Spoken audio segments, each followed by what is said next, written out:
Dear student, Champaran polytechnic classes के online classes में आपका स्वागत है।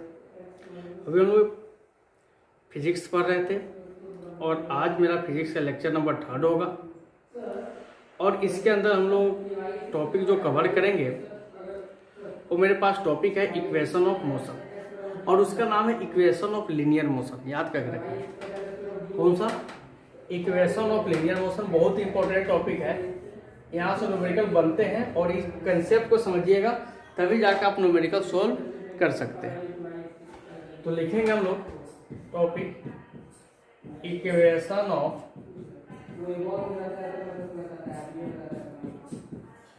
Linear motion.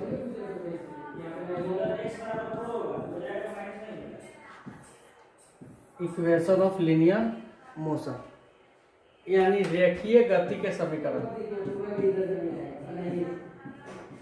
रेखीय गति के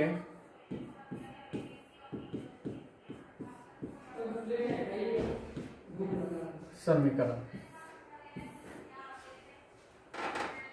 तीन चीज समझते हैं, 3-4 चीज है और इससे रिलेटेड हम लोग क्वेश्चन को बनाएंगे। पहले तो इक्वेशन बनाएंगे और इक्वेशन में कुछ कंसेप्ट है। जब क्वेश्चन मिलते हैं तो कुछ ऐसे चीज होते हैं जो दिया हुआ नहीं रहता, उसको हमको समझना पड़ता है, उसको मानना पड़ता है, तभी जाकर न्यूमेरिकल हमसे बनता है। तो तत्काल मान लेते हैं कि यहाँ पे कुछ कोई बॉडी था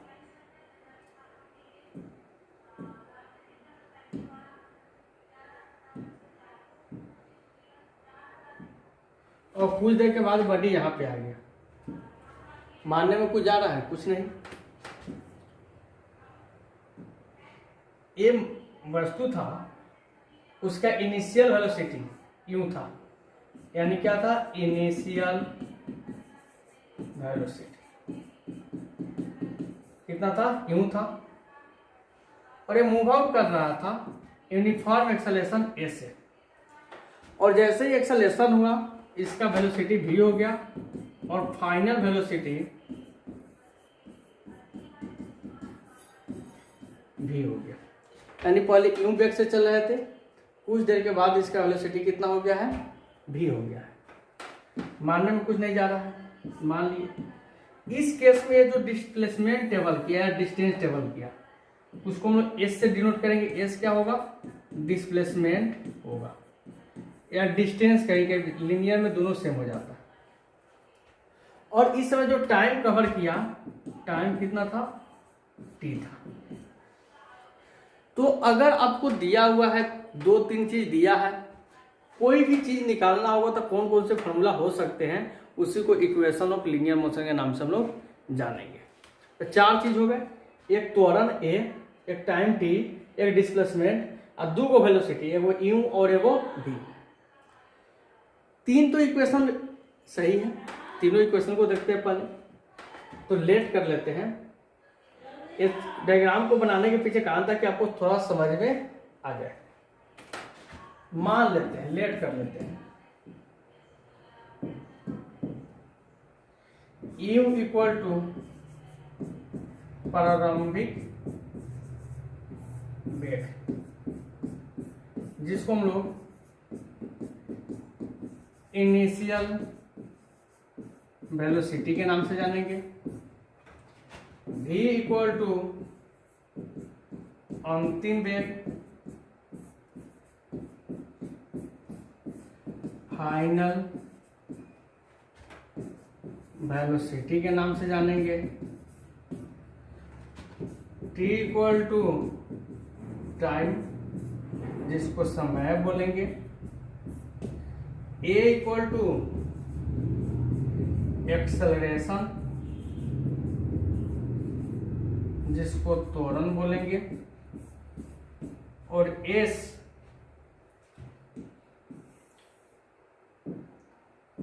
इक्वल टू डिस्टेंस या डिस्प्लेसमेंट, जिसको विस्थापन बोलेंगे। कभी कभी डिस्टेंस निकालने के लिए भी पूछेगा तो फॉर्मूला सेम रखते हैं, डिस्प्लेसमेंट के लिए भी पूछेगा तो फॉर्मूला भी सेम रखते हैं। 3-4 इक्वेशन है जिसको हमको देखना है। एस जो है ना पूरा का पूरा तय की ये दूरी है, इसको डिस्टेंस भी कभी कभी बोलेंगे, यानी लीनियर में दोनों सेम होता है जिसको हम लोग दूरी बोलेंगे। ये हमेशा मान में रखिएगा क्वेश्चन करते समय। लेकिन ये जो दूरी होगा 10 सेकेंड, 12 सेकेंड, 15 सेकेंड पूरे के पूरे टाइम में निकाला जाएगा।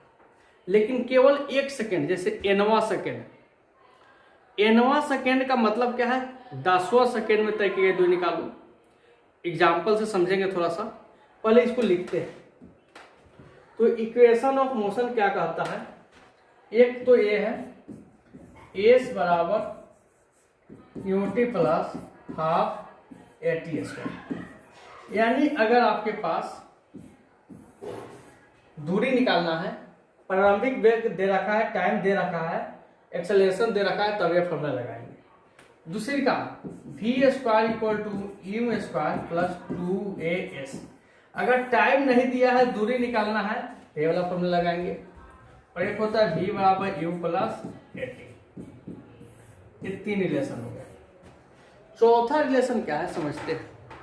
यहाँ दोनों से जो दूरी निकलेंगे, जैसे बोल दिया कि 10 सेकेंड में वस्तु कितना ट्रेवल करेगा, 15 सेकेंड में वस्तु कितना जाएगा, 20 सेकेंड में कितना जाएगा, तो उसको निकालने का फॉर्मूला है, इस निकालने का, भी निकालने का, कुछ का। लेकिन एक एग्जांपल देते हैं। बोला गया कि कोई वस्तु है जो पहले ए पे था और 15 सेकेंड के बाद बी पे गया, 20 सेकेंड के बाद सी पे गया और 21 सेकेंड के बाद डी पे गया। तो केवल 21वां सेकेंड में कितना दूरी ट्रेवल करेगा, किसमें 21वां सेकेंड में वस्तु कितना दूरी ट्रेवल करेगा, तो केवल यही दूरी ट्रेवल ना करेगा बाबू, पूरा ट्रेवल नहीं ना करेगा, तो उसको nवां सेकेंड बोलते हैं या tवां सेकेंड बोलते हैं। तो अगर आपको tवां सेकेंड में तय की गई दूरी चाहिए, नोट करके, बहुत ही इंपॉर्टेंट है। If distance travel in tth second, केवल 1 सेकेंड की बात, 10वां सेकेंड, 11वां सेकेंड, 12वां सेकेंड, तो एस टी एच या एनएथ भी बोल सकते हैं। इसका फॉर्मूला होता है a/2 u plus a/2 into 2t minus 1। एक रिलेशन नया बन के आता है जो आपको शायद 9th 10th में नहीं पढ़े होइएगा, कि एस टी एथ बराबर होता है u plus a/2 into 2t minus 1, या एस एन एथ बराबर कहीं कहीं लिखा रहता है s n th equal to u plus a/2 into 2n minus 1। ये तो फॉर्मूला था। लेकिन जब हम क्वेश्चन करने जाते हैं तो बहुत सारा कंफ्यूजन हो जाता है कि कौन सा फॉर्मूला अप्लाई करें। कभी कभी u 0 हो जाता है, कभी कभी v 0 हो जाता है। तो ये किस सिचुएशन में u 0 होगा, किस सिचुएशन में v 0 को हम एज्यूम करेंगे। क्वेश्चन में नहीं दिया रहता है u और v, हमको मानना पड़ता है, तो कैसे मानेंगे। अब उस कंसेप्ट को समझते हैं, और वही कंसेप्ट है जिससे मेरे एग्जाम में क्वेश्चन पूछे जाते हैं। तो अब जल्दी से नोट कर लीजिएगा इस इक्वेशन को, फिर हम लोग आगे चलते हैं।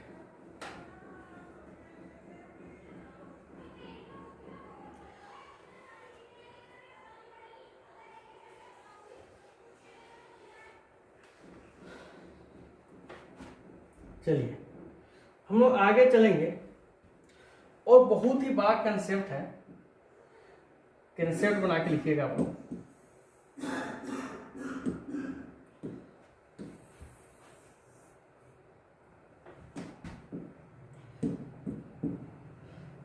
कंसेप्ट बना के लिखिएगा। कंसेप्ट क्या है कि अगर कोई वस्तु विराम अवस्था से चलना प्रारंभ करता है, यानी पहले गाड़ी रेस्ट में था, पहले गाड़ी कहाँ था, रेस्ट में था, और वहां से चलना प्रारंभ करता है, उस केस में आपको u हमेशा क्या मानना है, 0 मानना है। अब जैसे ही u 0 मानिएगा, देखिए तो इक्वेशन सीधे बन जाएगा 1/2 AT²। केवल टाइम दिया रहेगा, ये दिया रहेगा, आपसे पूछेगा दूरी, तो कहिएगा सर u तो दिल ही नहीं है। तो u नहीं दिया रहेगा कब, जब वस्तु शुरू से चलेगा तब, या चलते चलते रुक जाएगा तब। तो जब विराम अवस्था से चलना प्रारंभ करें तो यू का मान आपको 0 मानना है। और चलते चलते रुक जाए, गाड़ी पर ब्रेक अप्लाई किया गया, थोड़ा देर के बाद वस्तु रुक जा रहा है, तो भी यानी अंतिम वेग आपको 0 मानना है। ये कंसेप्ट है और इसी कंसेप्ट का इस्तेमाल करके हम न्यूमेरिकल को करने वाले हैं। फिर त्वरण ए, जब वेग बढ़ता है, जैसे हम गाड़ी स्टार्ट करके आगे चलते हैं तो उस समय आपको पॉजिटिव मानना है।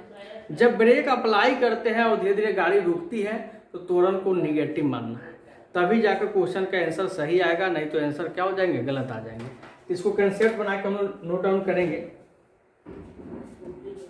कंसेप्ट बना के नोट डाउन करेंगे।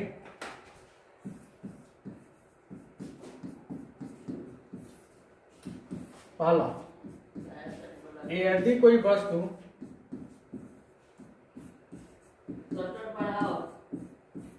विराम से चलना प्रारंभ करती है, विराम से चलना प्रारंभ करती है, तो उसका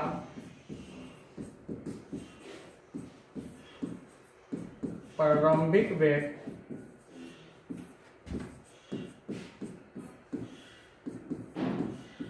शून्य होता है। कितना होता है? शून्य होता है। माइंड में रखना चाहिए। यदि कोई वस्तु कहाँ से विराम से चलना प्रारंभ करती है तो उसका प्रारंभिक वेग कितना होता है? शून्य होता है। That is u equal to क्या? 0। याद करके रखेंगे, यानी इंग्लिश में लिखेंगे, if a body start the motion from rest, then its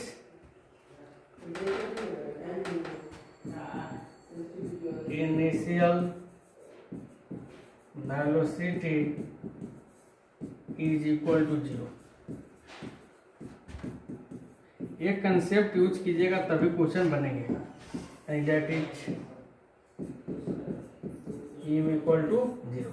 जैसे बोला जाता है कि ये कार है जो स्टेशन पे खड़ी थी, चाहे कहीं पे खड़ी थी, और वहां से चलना प्रारंभ करती है, उसमें जैसे ही चलना प्रारंभ करती है यू का मान आपको क्या मान लेना है? 0 मान लेना है। फिर आगे क्वेश्चन सोल्व करना, आराम से सोल्व हो जाएंगे। दूसरी का कि जब वस्तु किसी कार के ऊपर ब्रेक अप्लाई करने के बाद अंतिम पोजीशन में विराम में आ जाती है, चलते चलते रुक जाती है, नहीं, जब कोई गतिशील वस्तु विराम में आती है उस समय भी का मान क्या होता है? 0 होता है। तो दूसरे का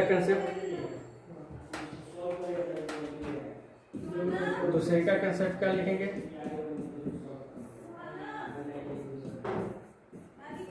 यदि कोई वस्तु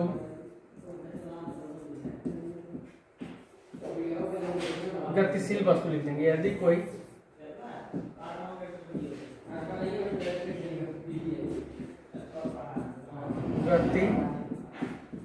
गतिशील वस्तु विराम में आती है, क्या चीज में आती है? विराम में आती है,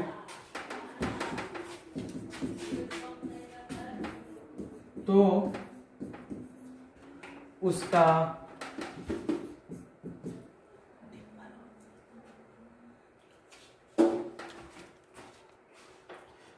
तो विराम में आती है तो उसका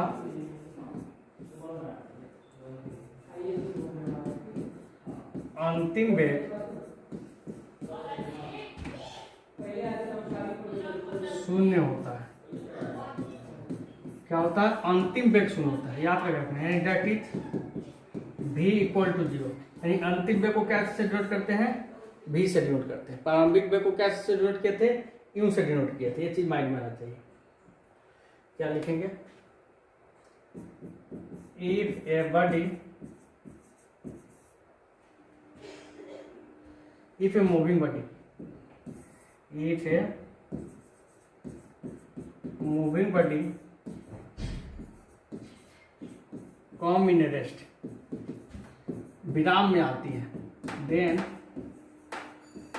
फाइनल वेलोसिटी, आपको एज्यूम कर लेना, क्वेश्चन में बोले चाहे नहीं बोले आपको एज्यूम कर लेना। फाइनल वेलोसिटी कितना होगा बाबू?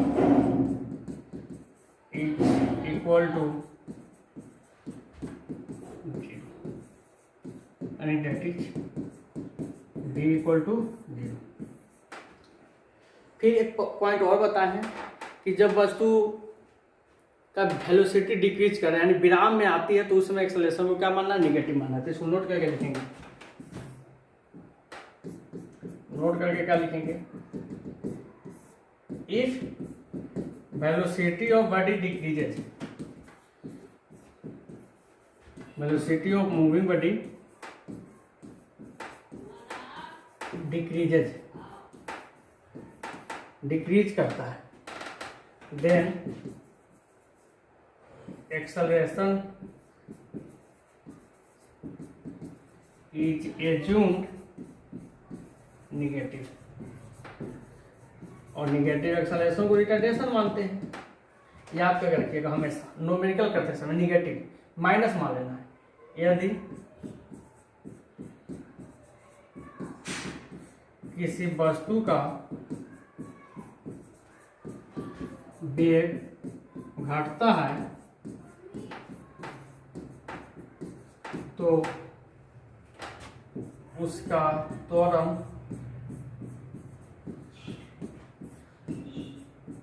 ऋणात्मक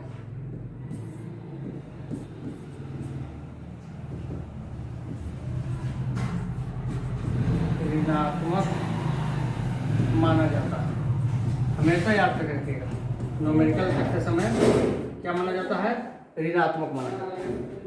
तो ये चीज हम लोग कंप्लीट किए, जिसमें हम लोग देखे कि इक्वेशन ऑफ मोशन क्या था और कैसे यूटिलाइज करेंगे और क्या क्या कंसेप्ट है जब हम इक्वेशन ऑफ मोशन को अप्लाई करेंगे। क्योंकि जब हम इक्वेशन ऑफ मोशन अप्लाई करते हैं तो हम फार्मूला में जितने भी चीज़ें उस सारे चीज़ को क्वेश्चन में खोजते हैं, लेकिन मेरा कंपटीशन है तो उसमें सारे चीज़ नहीं रहते, कुछ चीज़ छुपा लिया जाता है जिसको कॉमन सेंस लगा के अप्लाई करना है, और वही चीज़ हम नोट करके लिखा ही रहे थे। और इसका अप्लीकेशन यानी इससे रिलेटेड न्यूमेरिकल की क्वेश्चन अगले क्लास में हम लोग प्रैक्टिस करेंगे इस सारे कंसेप्ट पर, वह जो प्रीवियस में मेरे बिहार पॉलिटेक्निक और ITI के अंदर पूछे गए। आज के लिए बस इतना ही, मिलते हैं हम लोग नेक्स्ट लेक्चर में, तब तक के लिए धन्यवाद।